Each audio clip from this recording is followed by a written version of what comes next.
Bloomberg Audio Studios. Podcasts, radio, news. So this week, we are leaving our South African studio for the streets of London to talk about African gastronomy. From the UK capital to New York and even New Orleans, African cuisines seem to be a hot topic. I believe that it's time now for us to showcase West African food on a higher end and on a fine dining setting in London. I think it's a gap in the market that hasn't been tackled or hasn't been adhered to yet. So the time has come for African cuisine to shine to the world. How African cuisines went from casual to high-end, and how African top chefs around the world can capitalize on this success. I'm Jennifer Zabasajja, and this is the Next Africa podcast, bringing you one story each week from the continent, driving the future of global growth with the context only Bloomberg can provide. Akoko is one of the hottest restaurateurs in London. His fine dining tasting menu at Akoko has become one of the hardest to get reservations in London, thanks in part to the Hollywood actor and star of the hit restaurant drama, The Bear. His name is Will Poulter. One of the food cultures that I think is massively underrepresented at the fine dining level is food of African origin. And the best restaurant I've been to recently is a restaurant called Akoko in London. And it was recently overlooked by Michelin, which I think is a great shame. It's a massive oversight of food of African origin and black chefs in general, but Akoko deserves a star. Poulter called out the world-famous Michelin guide for failing to recognize restaurants serving African cuisine, and now the guide seems to have listened. Akoko has just received the coveted Michelin star, one of a vanishingly small number awarded to restaurants headed by black chefs anywhere in the world. So I went to meet Ahi in his restaurant just off London's world-famous retail strip, Oxford Street. We started to think about a restaurant about 7 years ago. The journey has been from not being able to get landlords who would want a West African restaurant in their property. Was that an issue? That was an issue. That was a big issue. And also, no funding whatsoever. It's actually really hard to get funding for restaurants at all. People would be looking for lots of experience and also cuisines where they were sure that it would do well. And they hadn't heard of West African cuisine before. It was my first time in business, so it was just a very quick no. But then I persevered and pretty much thought that there was a gap in the market. Can you talk about why fine dining for the West African food scene was so important to you? Because I know African food too. Yeah. You know, there's street food, right? There's smaller restaurants. There's parts of town that probably have a lot of mom and pop type shops. But why was fine dining so important for you to get into for this cuisine? I worked in IT with people who had the spending power to go eat out and have a really good experience. And I felt that West African food had not been represented in that manner. Or perhaps colleagues would ask me, I would like to try something African. So the only place I could do was to take them home, cook for them, enjoy it, and they would ask me, where can we have this? Where can I buy this? And so talk to us a little bit about the foods and the tastes and the spices that you use here that are distinct to Akoko. Yeah, so the food, West African food, pretty much is that sort of deep umami flavor, smoke, spices, and also the big, bold, vibrant flavor. We now believe that to do it here, we then have our three pillars that we use: smoke, umami, and spices. And so we carefully source these beautiful and aromatic spices from Africa. And also the wood, really, that we use to smoke a food is from Africa, an exceptional British produce, using the West African and creative techniques to create dishes. You import from the continent? Yes, yeah. Because, for instance, we use the Namibian wood. Wow. I remember the first time we sourced it, we started to burn it. It smelled, it reminded me of home.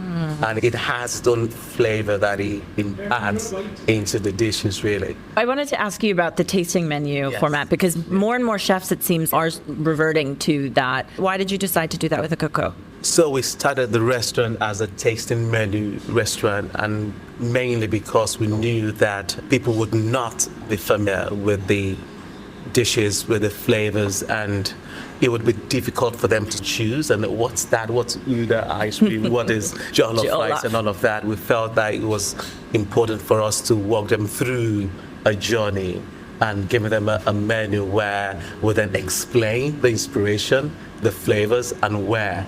And it felt a lot more like an experience. So it was deliberate. And then the putting together the tasting menu made sure that we pretty much like a tour of the 18 countries in West Africa, and the flavors and also the dishes that are popular in all of these 18 countries. Hence, for instance, jollof rice is pretty much our main dish there. Pretty much the last course of the savory before we then go into the desserts. Having to import from Africa, obviously you're bringing it into a new country, a new continent. Yeah. Does that then add up, though, to more and more cost for the restaurant? Is that part of the reason why the prices are higher? How have you factored that into your price point? It adds a bit, but thankfully not too much. And I think reason being, it's one, the popularity of African cuisine in the UK means that good supply chains to supply us the good spices. So we'll always have good supply. Thankful, we're happy for that. And with the wood also, the plethora of South African restaurants, cool restaurants, for instance. So there's already that good supply chain there. It was just pretty much to tap into it. And then it's using wood at all, really, is a little bit more expensive. So it adds a bit, and we let people know that that flavor, that wood, beautiful wood flavor, is from Cameroonian wood, is from Namibia, is from South Africa, which is dried by the sun, imparting that flavor.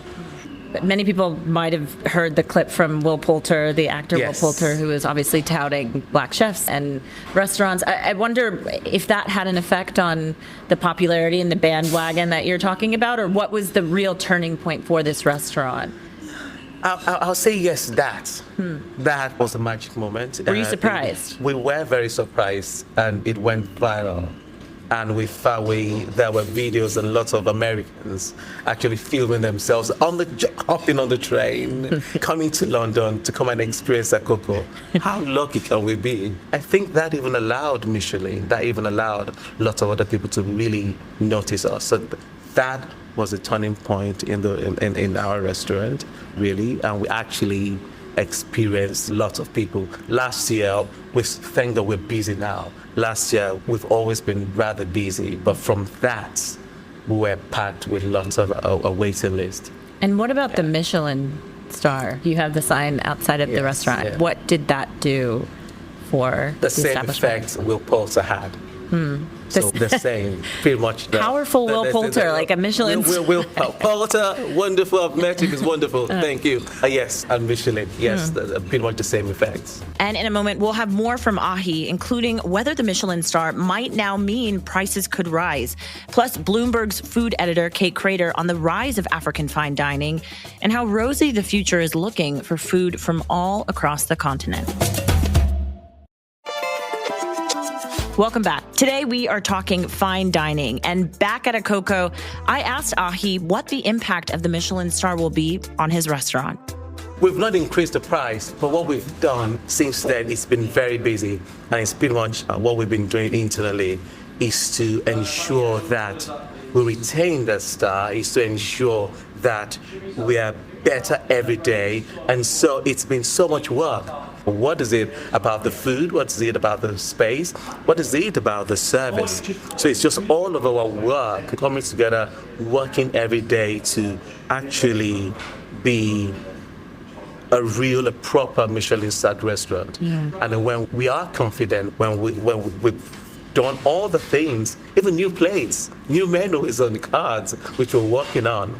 Once we're there, we might increase the price, but for now, I just want our plethora of customers to truly enjoy that Michelin experience.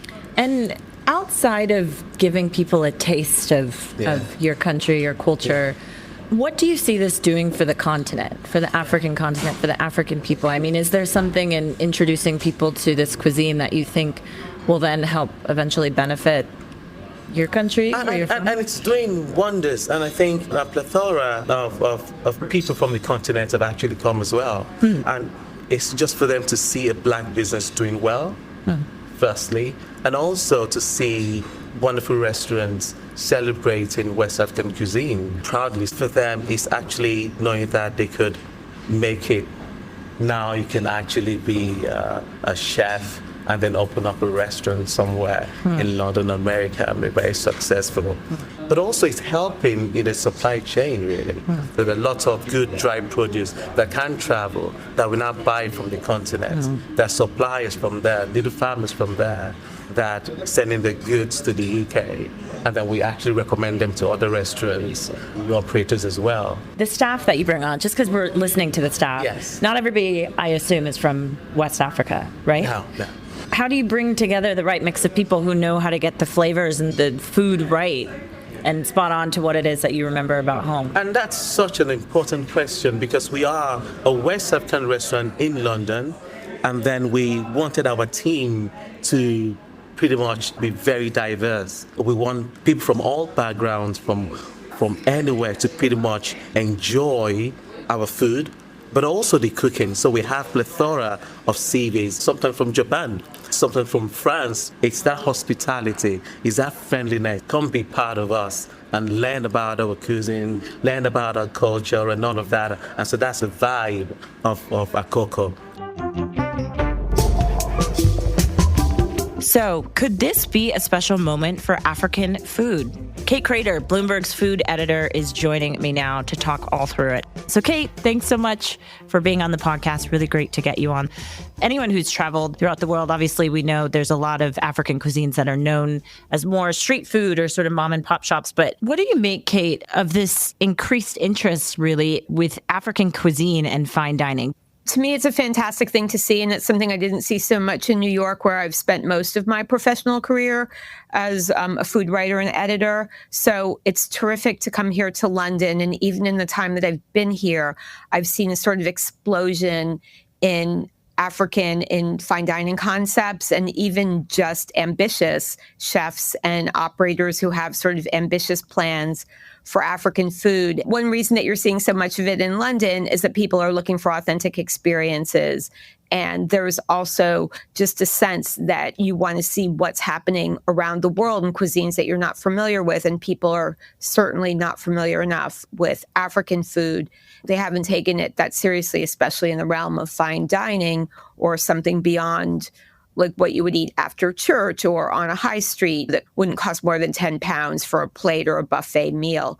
So I think, for one thing, to walk into a restaurant that's as lovely as Akoko is and have a transcendent experience that's really immersive, to use African artisans to make plates, to have a sense of just how beautiful some of these dishes can be, not just that they're delicious, but that they look really lovely. It's just a singular experience and something that people are willing to spend a lot of money on right now. Let's do something that's like nothing else we get to do or we have done. Right. It's like an experience. They're paying for the experience there. We heard Ahi talk about just how significant getting that Michelin star was for Akoko. But considering the difficult time restaurants have had over the past few years, does it actually make a difference to the bottom line when they do receive an accolade like this, like the Michelin star? Does it still have the same significance that it had decades ago? That's an excellent question. Some people will tell you that Michelin's become a bit watered down. They've been definitely expanding, and now they're in places like Colorado and in Orlando, Florida, which is better known as being Disney World, which is not a place where you think you're going to go for Michelin-starred food. No matter what, it's an accolade, and it's great to have, and a shiny star will definitely attract diners. I don't know if you know people, but I definitely know people who scan the latest Michelin ratings and say, now I know I want to go here. It's like, I guess there's like health ratings like A, B, and C. Like if you have a Michelin star, no matter what, it's like A++. And then especially if you have more than one. And there's been such a lack of Michelin stars given to Black chefs in general, or places run by Black chefs, and certainly African restaurants in particular. Last August, we did a great story about the lack of Black chefs in Michelin-starred restaurants. And there were only 6 as of last August, 2023. And now there's already a couple more. I know, it's crazy. Sort of it's validation, right? I think it's good internally. It's good for people to feel great about what they're doing and like they're being seen, and they are being seen because people do still pay attention to Michelin. And do you think then, Kate, does that sort of mean we'll continue to see more African fine dining restaurants open up globally? What sort of impact do you think it makes more broadly to the cuisine? I love to think that it's going to, it's validation, and it means that more restaurants will do more ambitious menus and charge more money for it. There's a restaurant called Chisharu that started out in Brixton as a sort of pop-up. And the chef, Joki Bakare, when she first started in Brixton in literally a food hall, I think her dinner menu was £45 for a couple courses. Now she's moved to Covent Garden to much fancier trappings, and her menu costs £95 for a dinner. And so that's the kind of movement where I think chefs and operators can say, we're not afraid to charge more money because this is how much our food costs to produce, and it's worth it. There shouldn't be a stigma attached to African food that it should be cheap because people primarily know it is street food. It can be a food that can be super indulgent and make you feel like, yes, I want to spend £100 or almost £100 to eat this food, and I can't wait to do it again. Thanks so much to Kate Krader, and thank you also to Ahi Akoko, the founder of Akoko, for inviting me into his now world-famous restaurant. Whether more African restaurants are awarded with the coveted Michelin star or not, the recent recognition is clearly giving the cuisine and the cooks behind it its long overdue spotlight in many markets, expanding the palates of those diners new to African cuisines and those just looking to indulge in a familiar taste. This program was produced by Adrian Bradley. If you like the episode, don't forget to comment and subscribe wherever you are listening to this podcast. I'm Jennifer Zabasajja. Thanks as always for listening.